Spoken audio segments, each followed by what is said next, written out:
Congress तर्जुमान Randeep Surjewala media से खिताब कर रहे थे। नाज़रीन, इस वक्त एक बड़ी खबर सामने आ रही है। पाकिस्तान ने फिर की फायरबंदी मुआहदे की खिलाफ वर्जी। जम्मू कश्मीर के जिला पुंछ के गोलपुर सेक्टर में की खिलाफ वर्जी। दोनों जानिब से फायरिंग का तबादला। मजीद तफसीलात का है इंतजार। नाज़रीन, आपको बता दें कि पाकिस्तान ने एक बार फिर फायरबंदी मुआहदे की खिलाफ वर्जी की है। जम्मू कश्मीर के जिला पुंछ के गोलपुर सेक्टर में पाकिस्तान ने मुआहदे की खिलाफ वर्जी की है। दोनों जानिब से फायरिंग का तबादला जो है इस वक्त जारी है। और आपको बता दें कि मजीद तफसीलात का इस वक्त इंतजार है।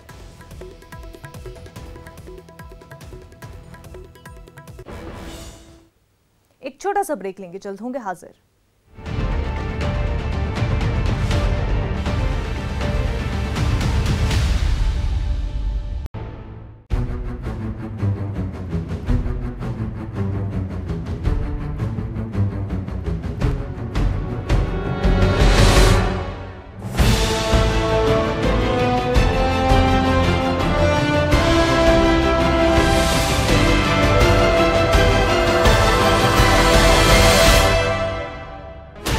$16 channels, 15 languages, 26 states, 1,200 plus reporters, 67 plus crore viewers. India's largest